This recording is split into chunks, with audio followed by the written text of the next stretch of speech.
Queria saber sua opinião sobre, já que a gente conhece o Rodrigo, que ele tem opiniões aí um pouco polêmicas, o que você acha desse assunto todo aí, dessa polêmica envolvendo Daniel Silveira e Alexandre de Moraes e decisões, e indulto graça, e ele fica ministro debatendo com Ives Granda, dando entrevistas na CNN, enfim. Qual que é a sua opinião sobre toda essa...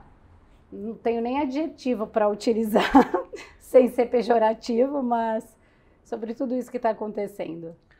A verdade é que o STF virou a suprema atrapalhada. Eles são inconstantes, eles rasgam a Constituição, eles são desonestos e eles deveriam ser os guardiões da Constituição.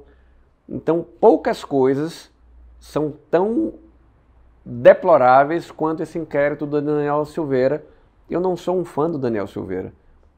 E a questão é que esses movimentos acabam te unindo numa posição contrária ao STF e, no caso, a favor do presidente da República, em várias oportunidades.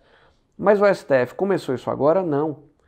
O caso do Daniel Silveira é só mais uma página num capítulo horroroso do STF, com a pior formação dos últimos tempos, político, politizado.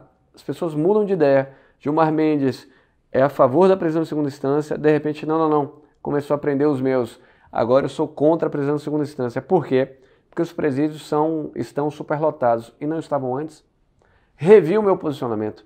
Não, você não reviu. E aqui agora eu estou fazendo um pouco de filtro. Mas Gilmar Mendes representa o que há de pior no Brasil. É subestimar a inteligência dos brasileiros. É você não ter o menor compromisso com a verdade, com a seriedade. É você ser inescrupuloso. Então, o Gilmar Mendes é um ser inescrupuloso. Então, não tem escrúpulos. Ele faz o que quer, quando quer. Aliás, um outro ministro, colega dele, disse: Vossa Excelência, que não pode chamar de... né? É uma mistura de mau agouro, mau gosto, covardia. O senhor é um cafona, um desonesto. É isso. Então, esse discurso do Barroso para o Gilmar Mendes representa o que a maior parte das pessoas entende que é o STF. É muito ruim. Você tem uma lava-jato que prendeu grandes políticos, grandes corruptos, históricos. De repente, depois de 7 anos, tem um problema de competência? Não, tem uma suspeição.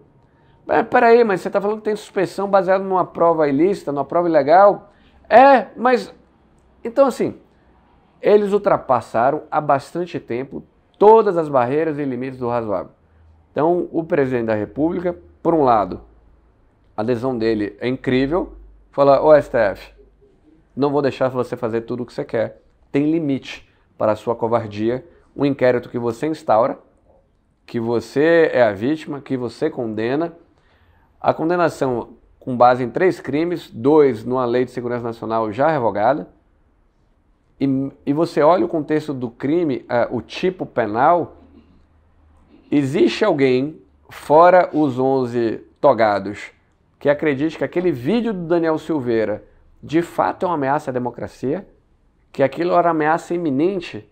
Que no dia seguinte a democracia ia ruir porque o Daniel Silveira disse que sonhou que ia bater no ministro com um gato morto até limiar? Então, não tem lastro na realidade, não é plausível nem a decisão, nem o inquérito como um todo. Então foi uma decisão corporativa que envergonha aos brasileiros, envergonha o judiciário, envergonha todo e qualquer advogado. É um escárnio. Então o presidente, por um lado, dá um basta nisso. Mas, por outro lado, você fala: poxa, viveremos um mundo assim? E agora, a gente tem um presidiário candidato a presidente. E se ele tomar posse, se por acaso ele for eleito, então ele vai falar: olha, todo mundo que for filiado ao meu partido, tiver acima de 35 anos, estiver condenado em crime de colarinho branco, está aqui um indulto. Então, a gente tem aberto precedentes. Vale dizer, a decisão do Bolsonaro, ela também é uma escalada contra o STF e uma escalada de presidentes dando indultos. Então, o presidente e presidiário Lula afrouxou o indulto, a presidente Dilma também, o presidente Temer mais ainda. Então, a gente vive um país sem critérios, sem escrúpulos. Então o Bolsonaro não deu indulto a ninguém. Então ele falou, eu vou tomar posse, não vou dar. Não deu. Então de fato acabou essa palhaçada de, poxa, o cara rouba, eu vou dar um indulto. O que o presidente fez, falou, olha, ele está sendo punido por um crime de opinião, num flagrante perpétuo, que é outra criatividade do STF. Então eu não fui preso em flagrante, mas se eu botei esse vídeo na internet, virou um flagrante perpétuo. Isso é uma loucura, isso é um descabimento. Então o Bolsonaro fez com relação a uma pessoa que não roubou dinheiro público. Então ele tem muito mérito, tem muita coragem em função dessa decisão, porém, qual é o precedente que se abre? Né? Que não é dele, né? Não foi ele que inaugurou isso, mas eu acho que existe um pouco de euforia de você saber que alguém colocou um limite no STF, por outro lado, muito receio, saber se esse pode ser um instrumento usado à torta e à direita por quem quer que seja, protegendo os seus.